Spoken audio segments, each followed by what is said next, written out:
Our first speaker is Anita Wright, who is a freelance landscape architect, graduated at the Szent István University of Budapest. During her master's, she worked for a Canadian architectural firm specialized for participatory planning and community-based design. Based on her experiences, Anita decided to explore the firm's design methodology in Hungary as part of her master thesis. Ever since, she is an advocate for participatory planning and for the engagement of all the generations. In 2016, Anita won the competition for the Junior Landscape Architect of the Year. Now she is a guest lecturer and PhD candidate at the Hungarian University of Agricultural and Life Sciences, where she coordinates the international Erasmus Plus project Landscape Education for Democracy. So Anita today will explain her participatory planning experiences with young people in a very specific design field. She introduces us to the world of crime prevention through environmental design and explains how a special school curricula can encourage secondary school children to create safer school environments. So I'm very happy to give you the floor, and please introduce the Safe City projects for us. Thank you very much, Anna. Hello, everyone. Good evening. I just want to clarify that you can see my screen. Yes. Okay, so I will start my presentation introducing this very exciting project called the Hungarian Safe City Project. Safety, City, and Community. That was the name of the project. And as Anna already mentioned, it had a very specific aim. The general aim of the project was to promote crime prevention through environmental design. It's a topic that it's quite new to Hungary, but worldwide it started in the middle of the 20th century when researchers like urban planners and criminologists started to discover the fact that our urban environment has an effect on what kind of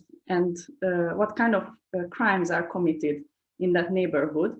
So they started to dig into this topic deeper and deeper, and they developed these so-called septic principles that you can see on the screen now. And now it already developed a lot. Now we are on the third generation, but just for you to understand what is it about, it started with how the physical environment can make for the criminals to make them harder to commit crime. And that was the focus of the first generation. So it about natural surveillance, access control, target hardening, and of course the quality of the environment was very important, so maintenance. While the second generation is already had more focus on the communities, so social cohesion and building a strong community that can look after their own environment was the focus, and building a sense of ownership that was also very important. And these were the main principles that we wanted to promote in our Safe City project. The project was generated by the National Crime Prevention Council because they developed a strategy in 2013 where they included this crime prevention through environmental design. And it took almost 5 years to start the first project that was focusing on not only the professionals, but also cities and young professionals. And what I will talk about today is the one sub-project of the Safe City project is the Safe City for high school students.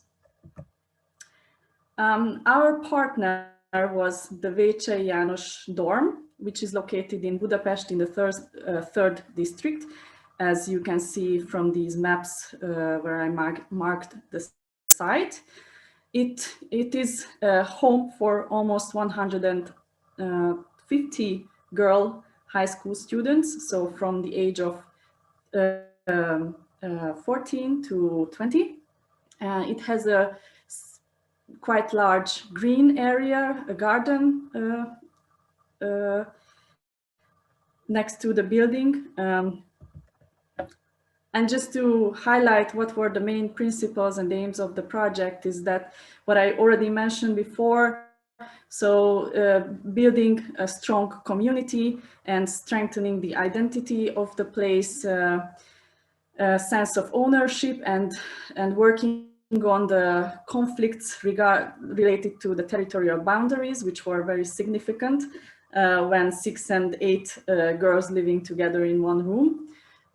And beside all these theoretical things, we really wanted to actually transform spaces and use and develop tools that are playful and use the experiential pedagogy. And what I also would like to highlight is that for kids, it was very important to highlight the difference between safety and security, because it's a lot of the times it's confused. Our team was very diverse. We not only focused on the school students, but we also worked with the teachers close together, and the other employees of the dorm. So the cleaning woman, the doorman, the maintenance guy was also engaged in the process. And also because I was on behalf of the Culture Active Association that time, our team was also very diverse. So we had educators, pedagogists, architects, landscape architects, criminologists, and psychologists in our team. And as a result, we developed a methodological booklet that is freely accessible. I will give you the website at the end, and it has 12 plus 2 methods how we can introduce this topic for high school students. We actually transformed 3 spaces in the dorm, and we engaged more than 100 students and all the employees of the dorm. This is the list of the developed methodologies, but today I will only mention 6 of them, because those are the ones that are related to actual transformation and prototyping. The first exercise was the Me and Us exercise, which was a creative competition where we just asked one question, what does Vécsei dorm means to you? And students and teachers could both participate in this competition and create different type of artistic materials, poems, drawings, paintings, or just a photo. You can see some of them here in this slide. And the last one, which we selected, was made by a 16-year-old girl.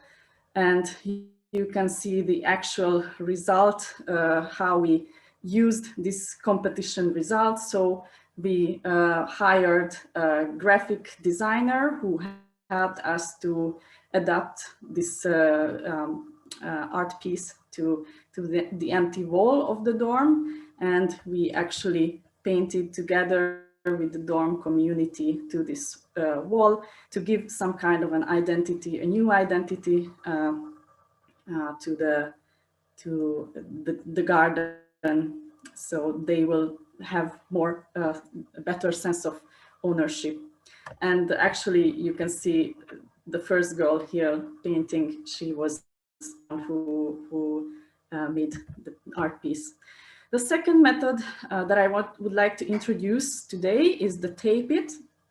It was a very, very funny tool, and it's a very good tool for prototyping and testing out things. We wanted to test out new rules and new functions in the space. So we just took some papers and some colorful pens and stickers, tapes, and we taped and posted new notes on the walls, like, you can only come here inside if you are living here. and so on. Or you can see, for one example here, the staircase where the students decided to divide where the teachers and where the students can go, and or just introducing a new way of using the space and bringing more activity to an empty area, or just creating a barrier for a personal zone. And the main aim with this game was to, and then the students needed to observe what was the reaction of the community, because we didn't engage, not all of the students created these notes, but afterwards they were discussing with the full community, and some of these signs stayed or went into permanent new rules or new activities in the space, but some of them were decided not to stay. The next exercise was the value mapping, where we analyzed the space, and we marked out the potential action areas where we can make a change. And based on the functions, the activities, the users, the feelings, and the quality of the space, students were using stickers, and they were we were selecting 5 potential area and in groups, and then the whole community could vote for a week. It was an open voting session, and they could vote which area they want to renew. The next exercise was the "What do you think?" exercise, which was also about analyzing the space, but it was now focused, and we only analyzed the 3 spaces that we selected, and we created a checklist for that. Of course, it's very much related to these septic principles. So we try to ask them to rate the quality of the space and define what changes they would like to see in the space, and what possibilities we have there. The second, the next method was the redesign board game that we developed.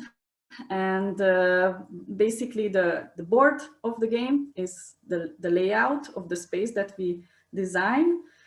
And then we created these different stickers, these different cards that we could move around. You can actually use it in the space, so you can stick it on the wall. You don't need a board for that. The Hungarians might be able to read these 6 different areas. It's again related to the septic principles, but I will read out loud: the inform, define, show it, maintain, create comfort, fill it with life.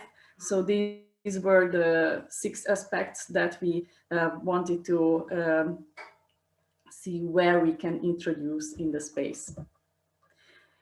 And the next tool I would like to show you is the step-by-step checklist, which we created before realizing the project. It's really important to understand, not only for the adults, but also for the children, to understand what are the necessary steps that we have to follow in order to transform something. So they had to, together in groups, they had to work out a schedule and a list of what we need regarding the human resources, the financial resources we need to have in order to implement the project.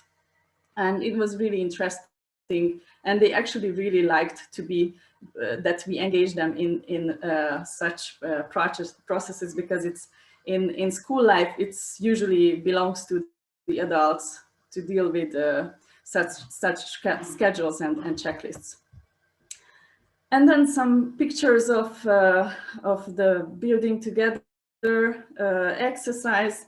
So well, what I would like to highlight is that we had a lot of pizzas it's always very important to bring food because that can elevate the quality of the evening, of the day. And you can see that it was much fun, and students were very enthusiastic to actually build things together and to paint, and I would just show the result of it. So the first picture was the before picture. The second picture is the after picture, meaning that after this one afternoon, we basically, that was the transformation that we could implement. And what was very interesting, and it's an amazing experience, is that the project didn't stop after we left, but it continued. And at the bottom pictures, you can see what happened, how we visited after 1 year the project. So it's completely renewed, and the students and the teachers were willing to continue this process, and it was amazing what they made. And that's the second space that we renewed. The first, this is a room where actually it has an art creative corner, and also that was the room where they ironed the clothes, and where the students first entered to take an interview with the school director. So it was not really fit to the needs of the space. So at the bottom picture, the top picture is the beginning, and the bottom picture is how we transformed the space. And that's all I wanted to say for now. And if you wish to know more about the project, you can find some more information under safecity.uh. Sorry. Thank you, Anita, for the very inspiring and illustrative examples. And I absolutely love that you highlighted the factors of fun and pizza moment. Very important. Sometimes we focus too much on work and designing and changing and learning, that we forget the joy parts of these processes. So it's always nice to find some moments of celebration and eating together. Very important. Of course, the pizza is not a full recommendation. You can freely change it to some other nutritious food for the kids, but it's very important. And at this moment, I would like to remind you that if you wish to hear more from Anita, and to try out a method and tool that is about rapid prototyping of ideas and spaces, cheap and quick tools, then Anita is going to be there and give a workshop about this one. So please note that you want to go for Anita's workshop. And here I would like to invite our second speakers today, Julia and Viviana, to share the screens. And today, Julia Gualteri and Viviana Cordeiro come from Ecuador, or from the Ecuador-based organization Vasipychanga. Vasipychanga seeks to encourage citizen ownership of urban space and motivate a progressive development of inclusive societies. Julia is an architect and urban development strategist, specialized in human-centered design and planning, and she is partner at the Vasipychanga, and she is also a researcher at the Amsterdam University of Applied Sciences in the Lectorate of Civic Interaction Design. Her focus is on participatory urban practices and the engagement and empowerment of vulnerable groups with co-creation processes. She is also an advocate for child-friendly cities and inclusive planning as a leader of the Placemaking Europe network.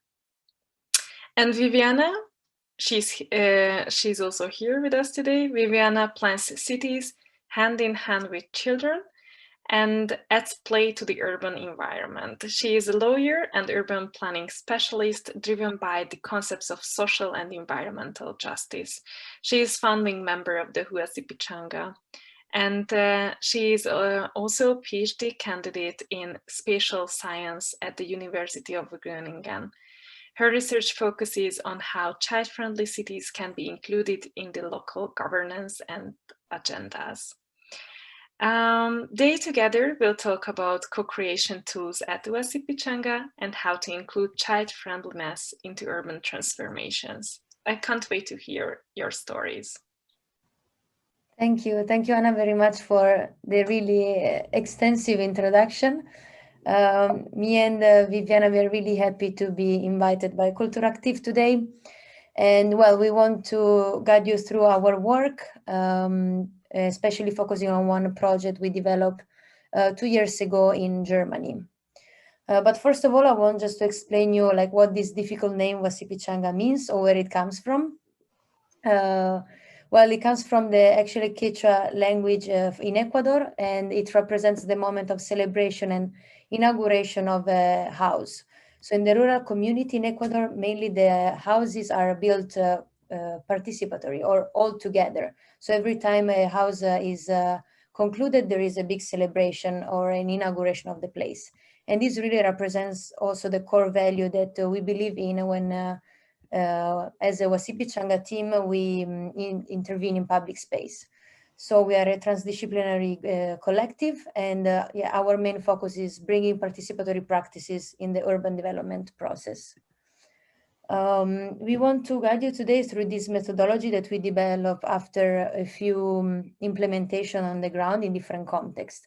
We call it the Vasipychanga Methodology, and is mainly composed by 6 phases that would guide you through a collaborative process.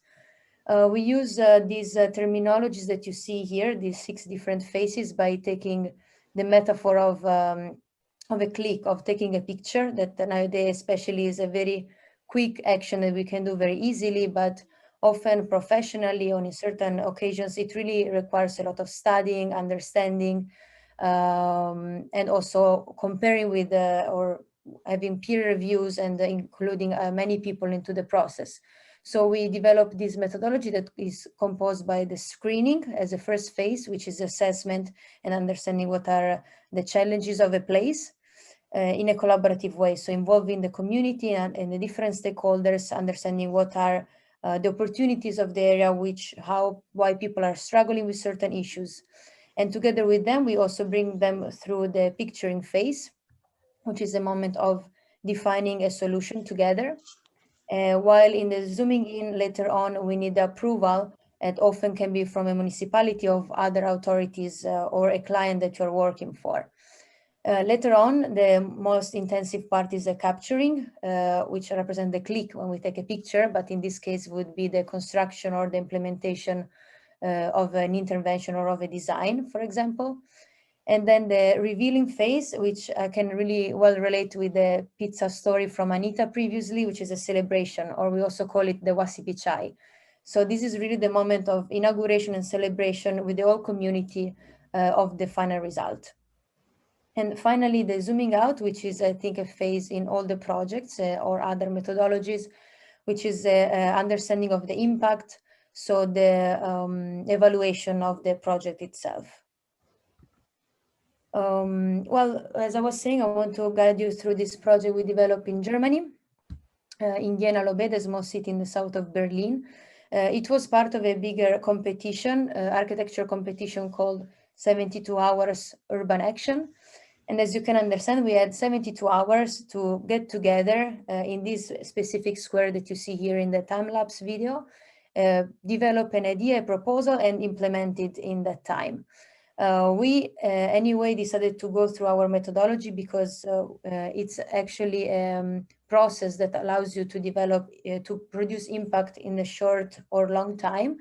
And for example, at the beginning, we decided to, of course, involve the different users and understand their point of view of the area. So we, for example, asked the bank, which is in the building in the top left, how are the people in the area, how they're moving around, what is the mobility. And we realized that mainly people are actually transiting through this space. There isn't really attractive. One of the attraction is this little kiosk for kebab, where people generally stop by and pick up food and leave.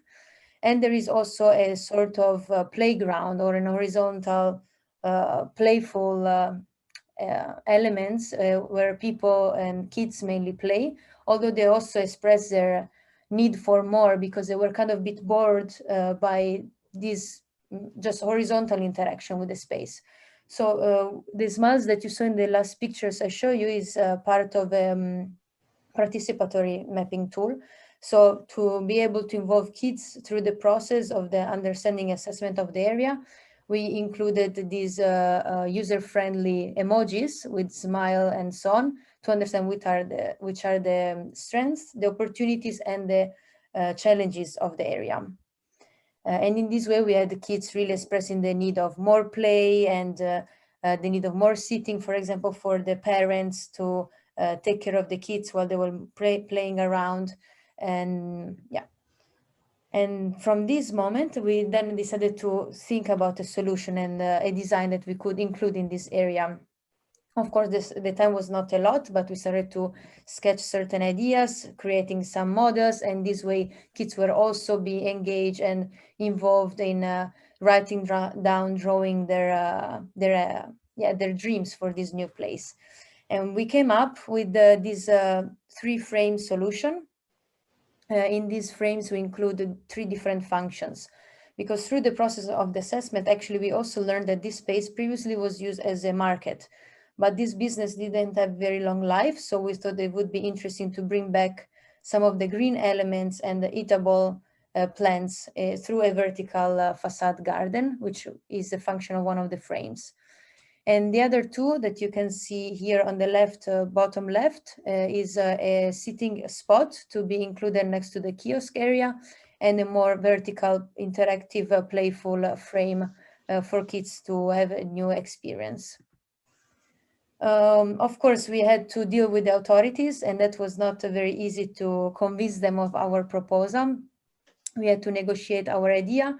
Especially they were considering that such a heavy structure would not be sustained by the ground, and we didn't know what was the ground under these tiles. So without further ado, we knew we didn't have much time, so we decided to dig in and understand what was actually the situation under these tiles. Here there was a funny event, a funny story that happened. Although it was already late afternoon, there was a father walking around with his daughter, and I was there with Vivian and another friend, and we really, the little girl was really concerned because she thought we would not be able to dig out these tiles, very heavy in the cold especially. But the father was very supportive, and he was like, no, look, like, they will manage, stay here and let's see. And they even help us, and at the end we managed to dig out and see that it was actually very sandy soil under these tiles. So it was actually very doable to add some concrete and build our structure. And I think this is a very important story that we always want to remind when we present this project, because a co-creation project, a co-creation process is not just evaluated by the actual structure or design that you put in place, but the impact, we really think that goes beyond, because through this process and people being involved, it's really possible to impact the whole community at the more extensive level. Well, and after having, of course, the approval of the authorities, we started the hard part of the capturing, in this case, this phase, so the building part. And it was a very intensive moment, but we again had the support of people of the place.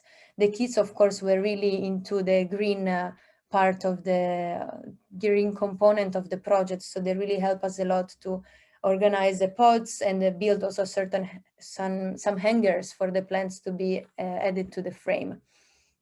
And I would say that the most intense and exciting moment was finally the inauguration, especially at the moment of the countdown, in which, thanks to this participatory method, we managed to have the whole community around 50 people cheering for us and counting down with us till the last moment, when we finally managed to show the final result, cut the rope, and inaugurate this new space.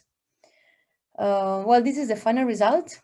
So as you can see, there are these 3 frames. One in the middle is fixed on the ground, and the other 2 are movable. They can also close on each other. And the idea is that the users can actually take advantage of this flexibility and move around these 2 frames considering their needs of that moment. And here I think is a nice video of the inauguration where kids immediately started to play and they immediately understood how it works.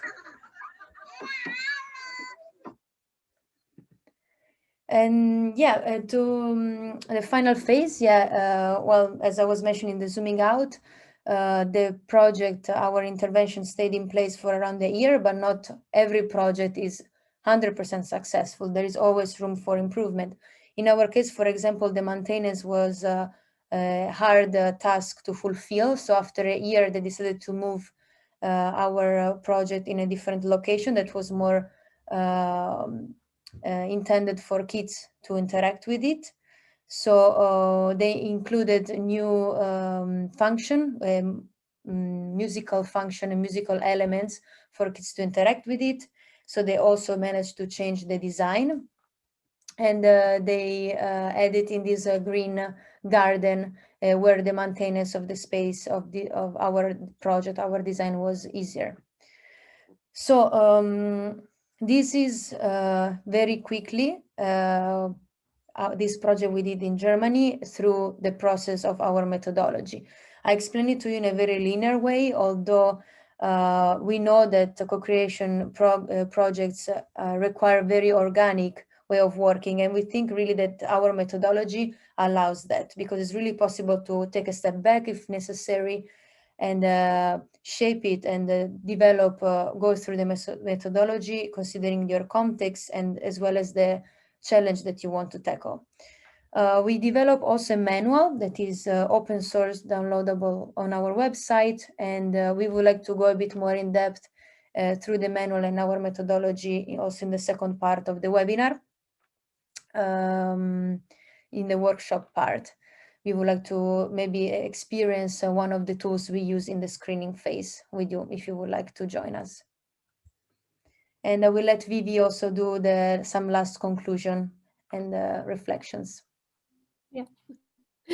So, yeah, well, as Julia was saying, what we find very important is that you can make an impact in the community when you include them in the process and not only with the final result. So we use different tools for inclusivity in each part of the process. And these are some of the ideas that we wanted to share with you as well, that are very simple process that you can do when you start a project, and you can always do it with the community or also to create awareness.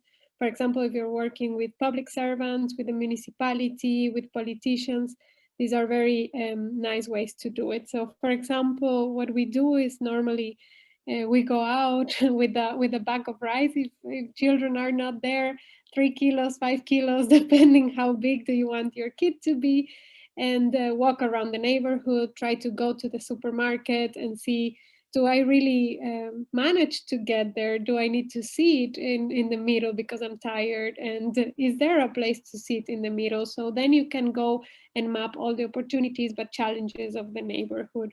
Or another one could be these kids, well, the kids' perspective. So you can go from their height. As you see here, we only cut like a little stick of 95 centimeters. This is a very known methodology. And then you go around as a kid and you realize, are cars more intimidating to me? Is it harder to go up or down in a sidewalk or to walk long distances? And this gives you like a really good idea of how you can make neighborhoods more inclusive for children.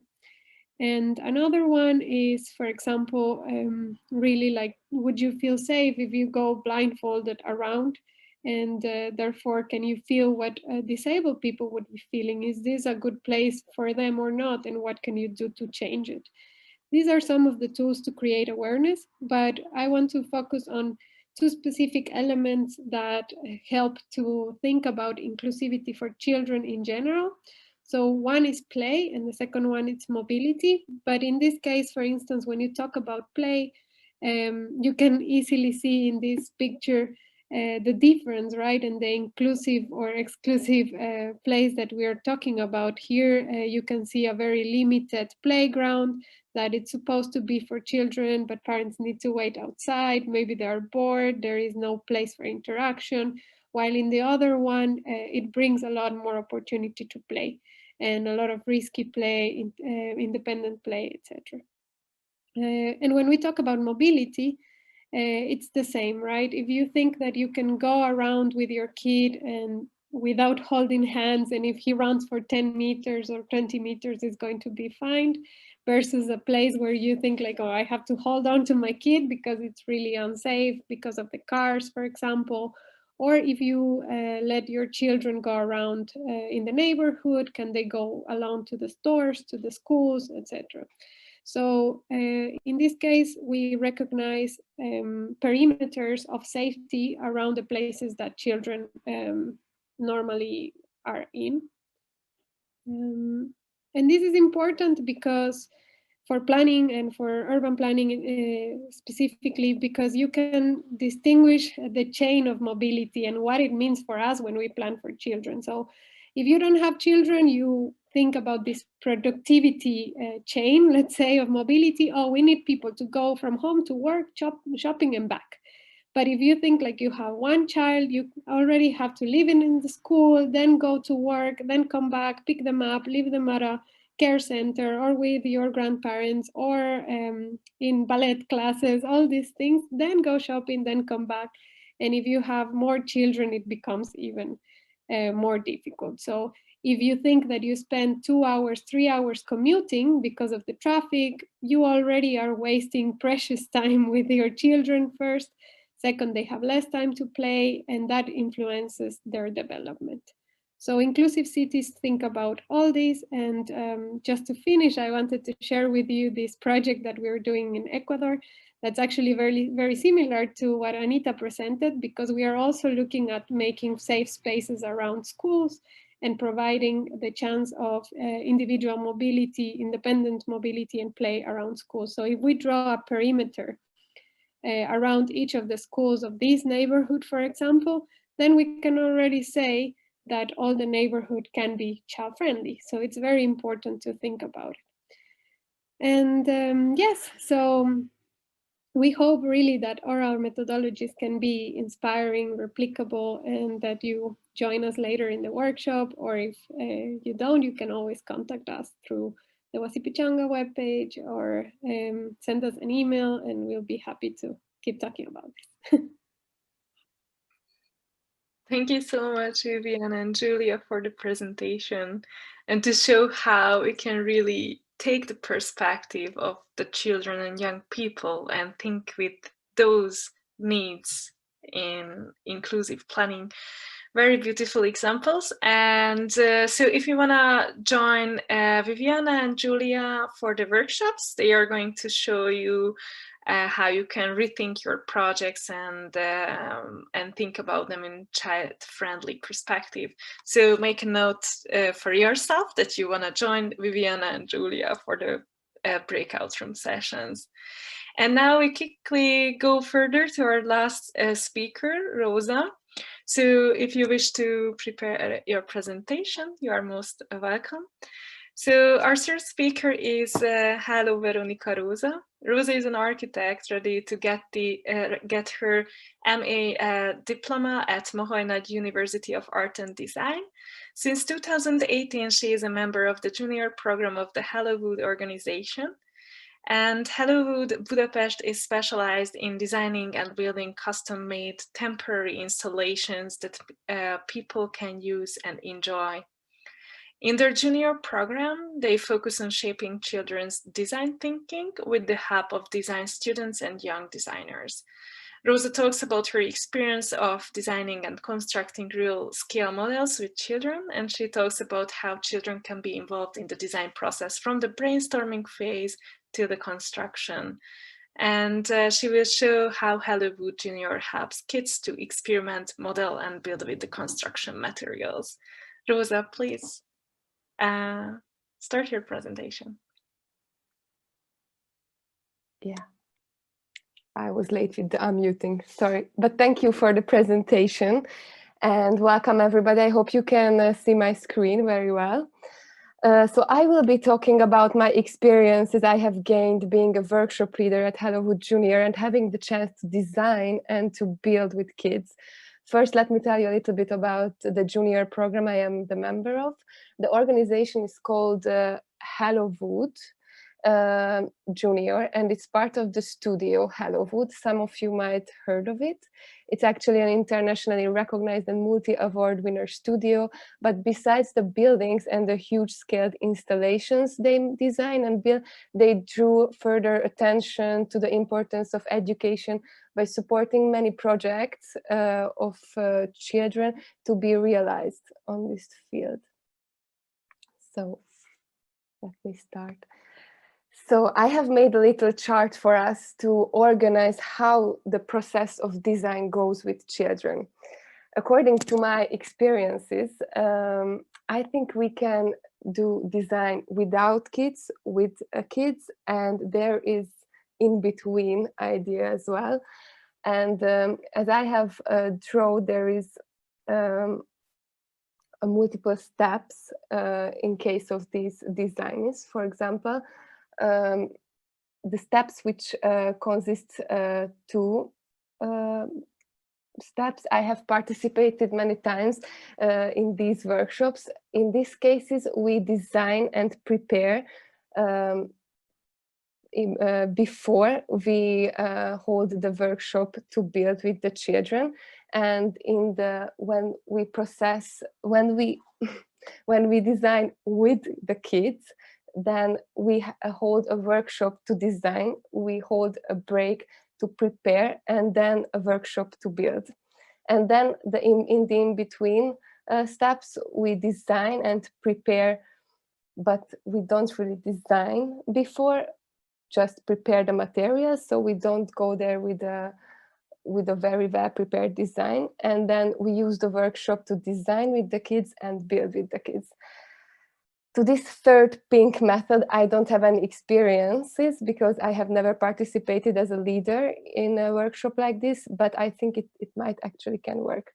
So I will be holding more focus on the previous two by showing the challenges, the benefits, the drawbacks, and the key solutions of these methodologies.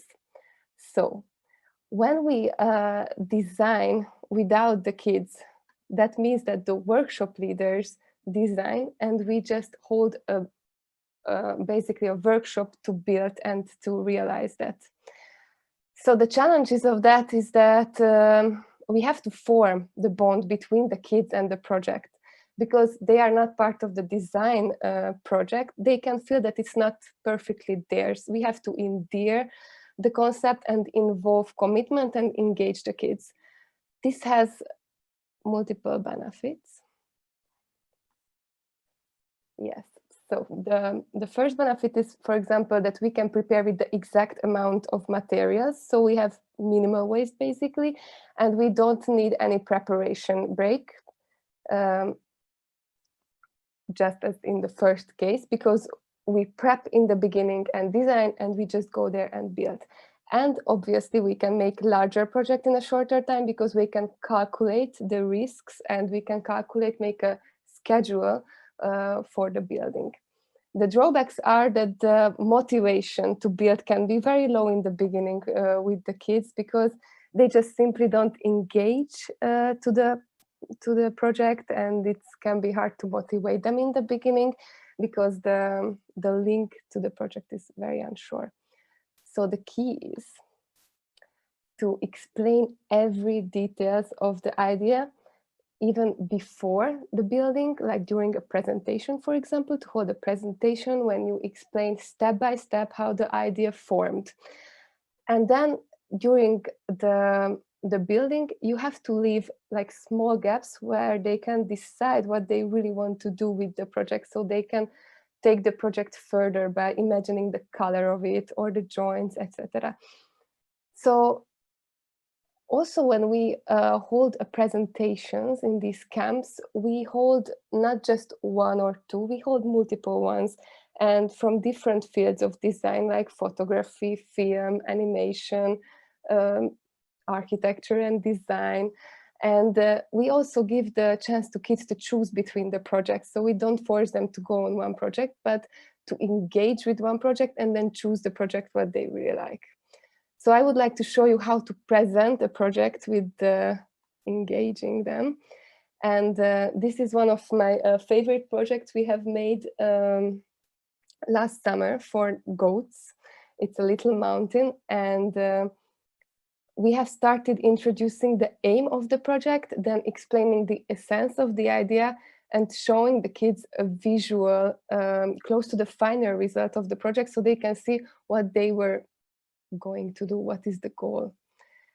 And by showing inspirational projects, we actually give them a laugh or make little jokes. Yes, the goats can do that. On this place, actually, there were goats, and they were actually at the end tried our little installation, what we made. And after that, I think it's very important that the inspirational projects, to narrow it down to a simple drawing, a simple essence of the concept, which was also like a funny saying, goat in, goat out, goat down, goat up, because the goats really like to climb, they really like to be inside of things, so they can, so this installation, what we were planning, and we don't know yet because the presentation is not there, it's an installation where the goats can be sheltered and they can play on it and they can use it, etc. And that's how the kids followed by our thoughts. And then we made a little visual, but not photorealistic one, just a graphic one to make the children believe that we can make this will be the end, and if they are interested, then they are more welcome to join our workshop. And then during the workshop, it's very important that nothing is fixed. For example, as I mentioned, it's important to leave multiple choices for them and gaps that they can fill with their own ideas, plus constantly talking back and forth from the concept during the building with them. And yeah, going to the next one, the process of designing with kids, which means that we have a workshop to design and then we have a preparation break. So the workshop leaders can actually prepare with the materials and realize the kids' concepts into a realizable object. And then we hold a workshop to build. I have to say that I have been part of a project like this, but due to the COVID situation, we did not manage to finish that. So now that project is on hold. Basically, we are done with the step of designing and we are on the break and preparation break since a year, exactly a year. So yes, we will try to go back there and build it as soon as possible. I found the challenges will be to motivate the children after this huge preparation break, but they were very welcoming. So actually in this case, it might be an easy one. And we had some difficulties with writing our fictions and our concepts, our unrealistic concepts to realizable projects. But we also had some benefits. For example, we will have no or minimal waste of materials because we have the preparation time, and the kids had, and we had unlimited freedom in the design process because we did not go there with a fully prepared design, and we could just make wings to our mind. And the natural commitment, I hope that it will form by itself because basically we designed everything together. The drawbacks is that the motivation might decrease, as I mentioned, and the members of the team might vary from the beginning. And the key is to, I hope it will be easy to evoke memories from this after a year, and to connect explicitly their ideas to the concept, what we have created, to the object, what we will build. So this was the project actually when we were meeting, and this is the design process. Actually, I find it very important not to, when we design together, not to design as individuals, because it might some differences occur between the children, and so it was very important that we just grabbed a whole paper and we laid a table with that paper. We draw a sketchy layout of the place what we were designing, and we asked the children to draw anything on it. And from cinema, what we have started with, we got to bean bags and the projector, which will show them some movies. So yeah, they were very productive. And the third one, which is an imaginary way of the process of design with kids, is basically that the workshop leader prepares the material and try not to design. And then there is a workshop to design and build. The challenges can be to encourage the kids to involve the exact material what the workshop leader had prepared into their own concept, and then guiding them with already having the certain amount of fixed parameters, like every material has their own limits. And when we design with the materials already in our hands, we have to take them as a frame and not as an obstacle. So yes, and the workshop leader must have already multiple ideas in their head, but they have to be very flexible and let the children design and give them space. The benefits and drawbacks are here as well. For example, the natural commitment forms due to the design session immediately. So this is a very beneficial workshop step. The result might be a small one, but it's basically is in one step done. And there is no need to motivate the kids because there is no preparation break.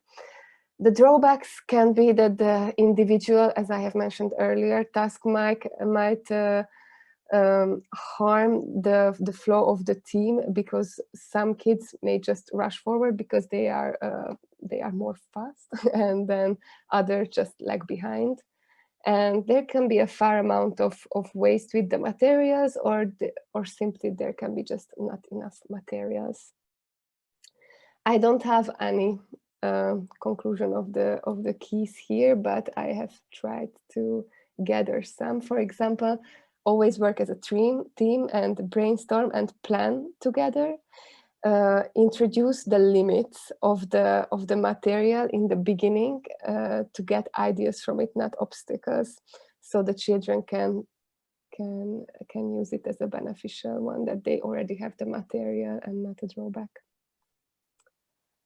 So I would like to, at the end, in the second part of my presentation, sum up some methods, what we use when we arrive to a camp every time. And these are basically key methods in every camp, even if it's just a 1 day long or session, workshop session, or a 1 week long. So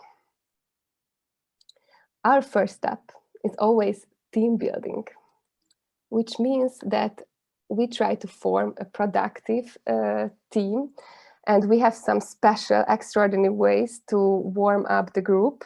For example, this massage session, or that we form around and we introduce ourselves, but not the simple schoolish way to introduce ourselves, but more like a childish, funny way. For example, we put an animal name with the starting letter of our first name. So, for example, if I'm Rose, I would be maybe Red Rose in this group session, and this makes us become insiders for each other, because we have a name what already just we know from ourselves, and nobody else knows besides the camp.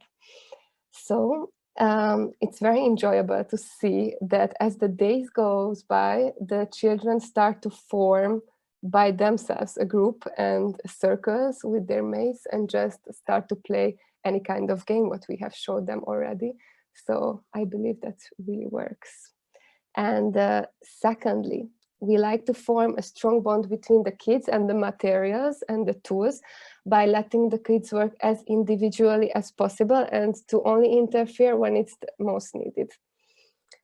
So during only a day-long workshop, I have personally believed that the key is to keep everything the simplest as possible. The last steps encourage the children to work by themselves and see through the whole process of the making. And for example, on the pictures where we were doing a chair here, we were using only two materials, the wood and the glue.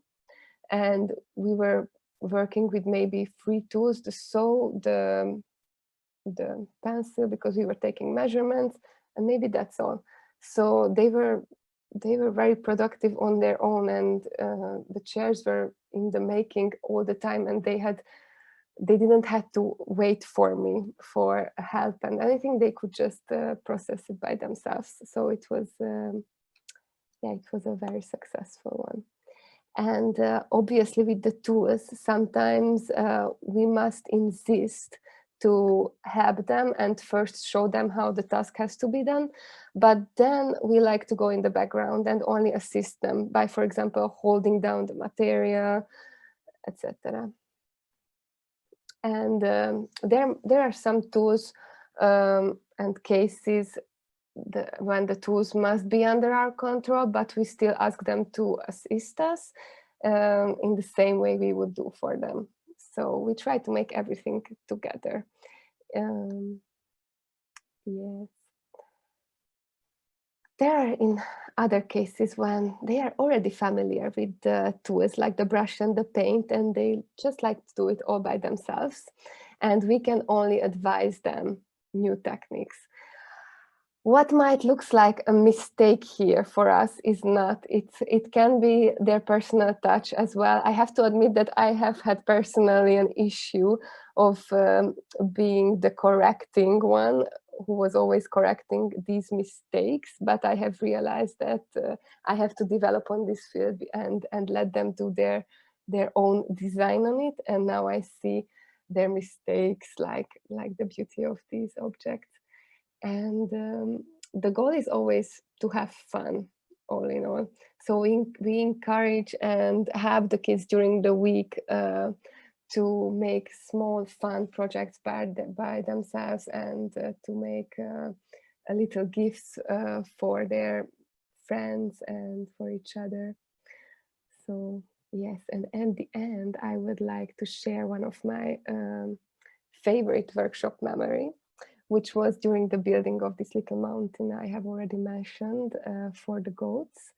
And it was very special because constantly the kids were asking us and the goats themselves if they will use it, if they will really like it and won't ignore it. And at the end, when we assembled it, it wasn't even assembled yet. The goats were already on it and fighting on it and getting in it. So it was a fun and very kind thing to see that everything was good in the end, and they really loved the project and tried it. So yes, that's what I wanted to say, and I hope I will see you on the workshop. Thank you so much, Rosa, for the presentation, for the personal experiences that you shared. And I wish for everyone a goat to construction workshops, to have fun and really engage the children to the project. And I believe we will hear some insights from you how we can understand our everyday objects around us as materials and reflect about this perspective of the material during your workshop.